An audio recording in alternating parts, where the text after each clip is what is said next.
तो चलिए बात करते हैं हमारे चौथे बिंदु के बारे में, चौथे पॉइंट के बारे में। तो चौथा पॉइंट है हमारा दूरी सूत्र। जी हाँ, दूरी सूत्र। दूरी सूत्र आपने बहुत बार इसका नाम सुना होगा और बहुत आपने पढ़ा भी होगा। पहले भी आपने 10वीं क्लास में दूरी सूत्र पढ़ा होगा, 11वीं क्लास में दूरी सूत्र के क्वेश्चंस आपने किए होंगे। तो दूरी सूत्र एक बहुत इंपॉर्टेंट फॉर्मूला है। तो दूरी सूत्र भी हम इसमें जानने वाले हैं। तो देखिए दूरी सूत्र के बारे में, चौथा पॉइंट है हमारा दूरी सूत्र। दूरी सूत्र को हम कैसे पढ़ेंगे? दूरी सूत्र आप सोच रहे होंगे यार दूरी सूत्र तो बड़ा आसान है, बस सीधा सिंपल वो फॉर्मूला 10वीं वाला लगा देंगे और सीधा आ जाएगा। हाँ, आपका ये सोचना भी सही है, लेकिन क्या हम पागल थोड़ी हैं जो वही फॉर्मूले के लिए इस पॉइंट को ऐड करेंगे? नहीं भाई, क्योंकि इसमें कुछ प्लस भी है थोड़ा सा, तो वो भी आपको ध्यान रखना होगा। सबसे पहले दूरी सूत्र में हम पहली बात करते हैं पहले पॉइंट के बारे में। दूरी सूत्र में मान लीजिए आपको कॉन्सेप्ट की बात अगर हम करें तो यहाँ पर मान लीजिए हमारा कोई पॉइंट P है और इसके कोऑर्डिनेट हमारे पास है x1, y1। दूसरा हमारे पास यहाँ पर पॉइंट है Q और इसके कोऑर्डिनेट है x2, y2। अब हमारे पास यहाँ पर दो बिंदु है, बिंदु P और बिंदु Q। अब हमें इन दोनों बिंदुओं के बीच में इनकी दूरी, इनकी डिस्टेंस ज्ञात करनी है जो PQ है। तो PQ अगर हमें ज्ञात करनी है तो इसके लिए हमारा कौन सा सूत्र होगा? बिल्कुल आसान है।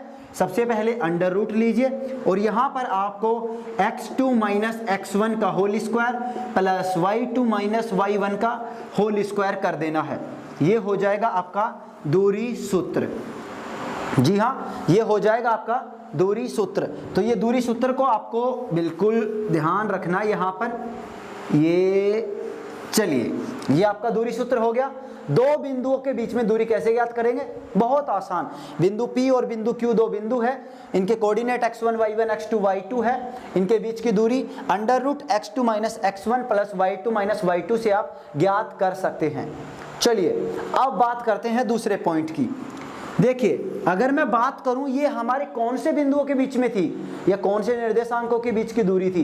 ये थी हमारे कार्तीय निर्देशांकों के बीच की दूरी, जो x, y हमारे कार्तीय निर्देशांक हैं उनके बीच की दूरी। लेकिन यदि आपको ध्रुवीय निर्देशांक दे दिए जाएं, कोई बिंदु P है आपका और इसके कोऑर्डिनेट है हमारे r1, θ1।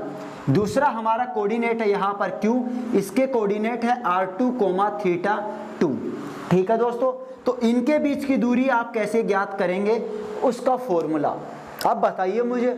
क्या आपने ये पढ़ा था 10वीं में? भाई 10वीं में ये नहीं था, 11वीं में आपने शायद पढ़ा हो सकता है और पढ़ा भी होगा मेरे हिसाब से, लेकिन आपको याद है नहीं है मुझे नहीं पता, लेकिन ये आपको जरूर याद रखना है क्योंकि ये तो हर बच्चे को याद है लेकिन ये बहुत कम को याद है, तो इस पर ज़्यादा फोकस आपको करना है। तो चलिए इसके बात करते हैं। अब यहाँ पर अगर हम PQ की बात करें, इन दोनों के बीच की दूरी की बात करें तो इनके बीच की दूरी हमारी होगी वही same under root r1 square plus r2 square minus 2r1 r2 cos θ2 minus θ1। देख लीजिए यहाँ पर बिल्कुल आसान फॉर्मूला है मेरे भाई, वापस समझने की कोशिश कीजिए इस फॉर्मूले को। क्या है हमारा फॉर्मूला? देखिए PQ बराबर under root r1 square plus r2 square minus 2r1 r2 into cos 2r1 r2 into cos θ2 minus θ1। तो ये हमारा दूरी सूत्र था चौथा पॉइंट। इस पर देखिए हमारे सभी पॉइंट जितने भी हम कर रहे हैं, बिंदु, निर्देशांकों के बीच में संबंध, प्रतिबिंब ज्ञात करना, दूरी सूत्र, नोट, या आगे भी जितने पॉइंट हम करेंगे सभी के क्वेश्चंस मैं आपको प्रैक्टिस सेट वाले वीडियो में दूंगा, क्योंकि इसमें हम केवल पूरी थ्योरी करने वाले हैं और आगे आपको प्रैक्टिस सेट बड़ा दमदार वाला मिलेगा, आपके आग लगा देगा वो प्रैक्टिस सेट। ऐसा प्रैक्टिस सेट लेकर आऊंगा आप लोगों के लिए। और इस वीडियो को भी है ना मेरे भाई पूरा देखना, बस मैं इतनी बार आपसे एक रिक्वेस्ट कर रहा हूं कि पूरी देखना। देखिए मैंने आपसे पीछे भी आपसे कुछ वीडियो में बात की थी। क्या बात की थी मेरे भाई? वो बात यही की थी कि सबसे पहले आपको मुझ पर एक बार विश्वास करना होगा। पहले एक बार विश्वास करो और विश्वास करके आप एक वीडियो को, मेरे एक पूरे चैप्टर के वीडियो को, चाहे आप पीछे वाले मेरे को जो द्विघात समीकरण है, क्वाड्रेटिक इक्वेशन है, कॉम्प्लेक्स नंबर है, एपीजीपी है, उन वीडियो को देख लो, या फिर इस कोऑर्डिनेट ज्योमेट्री के वीडियो को पूरा देखो, एक बार नहीं 2 बार देखो, 3 बार देखो, पूरे नोट्स बनाओ इसके, और जब तक समझ में ना हो छोड़ो मत, पहले समझो पूरे चैप्टर को, नोट्स बनाओ और उसके बाद में किसी भी बुक से क्वेश्चन करके देखो। अगर आपका एक चैप्टर पूरा क्लियर ना हो जाए ना, तो मैं गारंटी देता हूं, ये विक्रम सिंह आपको गारंटी दे रहा है इस चीज का, एनडीए में, एयरफोर्स नेवी में आपका सिलेक्शन आराम से हो जाएगा। मैं मैथमेटिक्स की बात कर रहा हूं, दूसरे सब्जेक्ट्स की नहीं कर रहा कि मैं इंग्लिश में आपको सिलेक्शन दिला दूंगा या एयरफोर्स में दिला दूंगा, उसमें दिला दूंगा, नहीं, मैं मैथमेटिक्स की बात कर रहा हूं, क्योंकि मैथमेटिक्स मैं जानता हूं, मैं पढ़ाता हूं, इसीलिए मैं ये बात कर रहा हूं। तो इस चैप्टर को पूरा करो, इस वीडियो को पूरा देखो, नोट्स बनाओ, बताओ कि और कितना मैं बेहतर आपके लिए कर सकता हूं, और वीडियो को ज्यादा से ज्यादा शेयर करो, चैनल को सब्सक्राइब नहीं किया तो वो सब्सक्राइब करो, और इसको नोट करो अभी इसी वक्त, इसका एक स्क्रीनशॉट ले लो। पॉइंट नंबर 4 दूरी सूत्र, इसके बाद में हम हमारे दूसरे नोट की बात करेंगे, फिर 5वें पॉइंट की बात करेंगे। तो चलिए लेके चलता हूं सीधे आपके पास नोट की ओर, इसे नोट कर लीजिए पहले। तो फिर चलिए बात करते हैं हमारे दूसरे नोट के बारे में। हमने पॉइंट 4 के बारे में बात कर ली, अब हमारा दूसरा नोट है। पहला नोट अभी हमने बात की थी वो केंद्र वाला, ये हमारा दूसरा नोट है। दूसरा नोट के बारे में क्या है, पूरी जो जानकारी है वो अभी आपको मैं समझाने वाला हूं, तो बिल्कुल सामने फोकस रखिए। देखिए ये नोट बहुत काम आएंगे आपके, बीच बीच में क्वेश्चन में बहुत बार काम आएंगे, इसलिए मैं स्पेशल नोट ही आपको नोट करवाता जा रहा हूं। तो जल्दी से इसे भी नोट कीजिएगा मेरे साथ, पहले समझ लीजिए एक बार। देखिए नोट में मैंने आपके सामने 4 डायग्राम बनाए हैं। पहला है समांतर चतुर्भुज, दूसरा समचतुर्भुज, तीसरा है आयत और चौथा है वर्ग। ये 4 डायग्राम आपके सामने हैं। इनके बीच में जो इनका रिलेशन होता है अलग अलग, इनमें हम बहुत बार कंफ्यूज होते हैं, इसलिए मैंने इसको नोट में ऐड किया है। देखिए समांतर चतुर्भुज में क्या क्या होता है कंडीशंस, वो आपको ध्यान रखनी है। अगर समांतर चतुर्भुज हमारे सामने होता है तो समांतर चतुर्भुज में समांतर भुजाएं समान होती हैं। समांतर भुजाएं, आमने सामने वाली भुजाएं, समांतर भुजाएं समान होती हैं। तो हम कहें तो यहाँ पर हमारा होगा ए बी बराबर, इसकी समांतर भुजा हो गई हमारी सी डी, तो ए बी बराबर सी डी हो गया, ठीक है। दूसरी हमारी भुजा हो गई यहाँ पर ए डी बराबर बी सी, तो हमारी समांतर भुजा यहाँ पर हो गई, समान हो गई दोस्तों, ठीक है। समांतर चतुर्भुज में समांतर भुजाएं क्या होती हैं, समान होती हैं। इसके अलावा विकर्ण की अगर हम बात करें तो विकर्ण हमारा AC और BD, AC not equals to BD होता है। जी हाँ, समांतर चतुर्भुज में विकर्ण कभी भी बराबर नहीं होता है, ध्यान रखिएगा, केवल समांतर भुजाएं समान होती हैं। बात करें समचतुर्भुज में, तो समचतुर्भुज में क्या केस होता है इनकी भुजाओं के बीच में, तो इसमें होता है हमारा AB बराबर BC बराबर CD बराबर AD। जी हाँ, क्या होगा, समचतुर्भुज में AB बराबर BC बराबर CD बराबर AD, मतलब हमारी सभी भुजाएं बराबर होंगी समचतुर्भुज के अंदर, बिल्कुल समान होंगी सभी भुजाएं।